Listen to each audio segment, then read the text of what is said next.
So let's get started. The speed of this spread is quite something.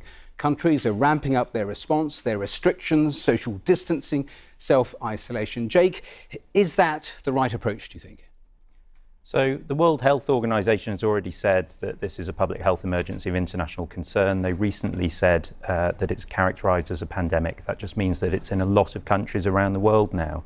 So this is a serious situation. Countries do need to focus on their efforts to try and slow down the spread, limit the spread of infection.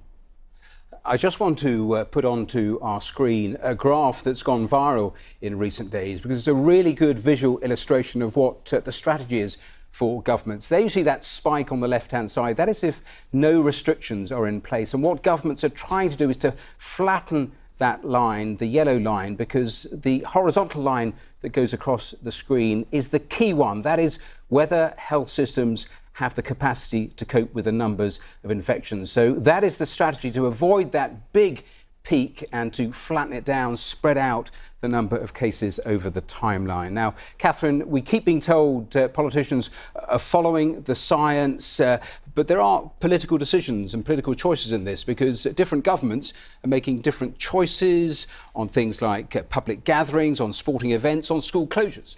Yeah, and the science doesn't change that much. The decisions for each country does. So we know that every country around the world is trying to do the same thing. They're trying to, as you said, flatten that peak, spread out the cases, slow it down and delay it. But it's a balancing act because at the same time, they're trying to figure out the sort of impacts of that on their country, on their economies, on people's lives, on people's mental health even, being isolated for so long. That's the balancing act, and each country is coming to different decisions. Well, stay with me because a lot of pretty basic questions around self-isolation. Here's our medical correspondent, Fergus Walsh. Have a look at this.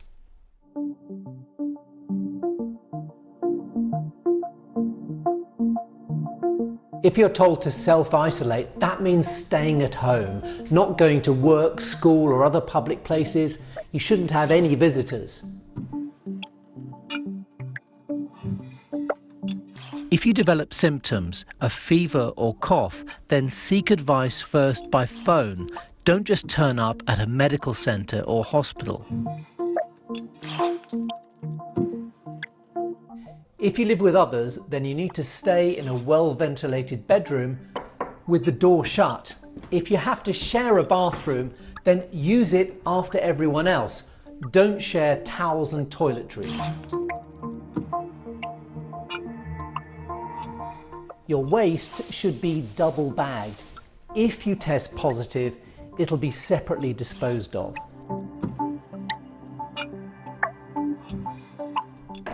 If you live on your own, you can order shopping online or get friends to help, but they should leave it on the doorstep.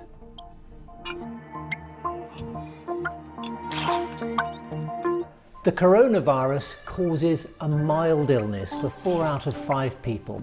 Self-isolating will help protect older people and those with underlying health problems from getting infected. So that's self-isolation. What is life in lockdown like, though? This is how one family who don't have symptoms are actually coping with those massive government restrictions now in place in Italy. Have a look. She's my sister, Margherita. Hi. For me, it's a new experience and miss a lot my friends. But my teacher, Simonetta, set up a distance learning platform for study. This is my dad. Hi. Hi. It was quite difficult and challenging at first time, but we did it. In a couple of days, we're all adapting to smart working, and I think it's a big kickoff in balancing work life and family life. It's tough, but we did it. Well, a little snapshot filmed there on a mobile phone, which takes me nicely to a question from Linda on Twitter, who asks, as we touch our mobiles all the time, how and how often should we actually clean our mobiles? Catherine, take that question. So, Linda, the advice on this is actually quite surprising because if you think of how many people touch your mobile phone, generally it's just you. So, yes, you could shred the virus onto it, But because not many other people touch it, it's not too much of a risk. But still, actually, some smartphone manufacturers have actually changed their advice. So generally, if you think the advice has always been clean it with a lint cloth, now they're saying, yeah, you can use some antibiotic wipes. Try not to get them wet, though. And in terms of more general advice, in terms of hard surfaces, soft surfaces, public transport? So hard surfaces, let's say, for example, I sneezed right now and the droplets would be in the air. They would land on the desk on the phone. You're not going to get them from touching it, but they would be there and they would slowly, the germs would slowly disintegrate over essentially up to 72 hours. So this is why it's so important to wash your hands, because if you then touch those surfaces and then touched your eyes, your nose, your mouth, you'd be bringing the germs in. So, for example, on public transport, it's use your common sense. Wash your hands when you're finished. Try and keep away from people. If someone's sneezing, get in the next carriage. Catherine, thanks very much. We saw just a snapshot from Italy. The biggest outbreak outside of China, of course, is Italy. And many of you have actually been asking why.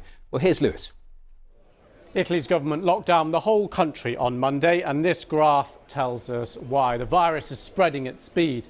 Late February, there were a couple of hundred new cases being reported each day. Within 10 days, it was 10 times that. And the mortality rate appears to be higher than the global average. So let's compare that to, say, South Korea, which also has a large number of cases, but where there are far fewer deaths. And let's take a look at this map, which shows the infection rate slowing, which begs the question, why the difference? Well, first is the rate of testing. And we can look at this graph by Business Insider. Compares 8 countries. It shows that as of the 8th of March, South Korea was doing almost 4,000 tests per million people. Italy was testing 826 per million people. Now, fewer tests mean milder cases going undetected. And that means a lower overall number of cases, which in turn pushes the mortality rate up. So Italy's number of cases may be higher than we think, and the mortality rate may be lower. The second factor is that Italy has the second oldest population in the world. 23% of the population is over 65. And we know that older people are much more vulnerable to this virus. Now, the third factor is timing. February is peak flu season, which means earlier cases were missed. And we can take a look at this quote from one infectious disease expert in Italy saying that this started unnoticed, which means by the time we realised it, there were a lot of transmission chains happening. Now, if we go back to Italy and look at the fourth factor, which is population density in northern Italy. With so many ill people within a particular region, you get higher rates of infection and then greater pressure on hospital resources. So what began there as a concern in February is now a national crisis. It's being watched with apprehension by people across Europe.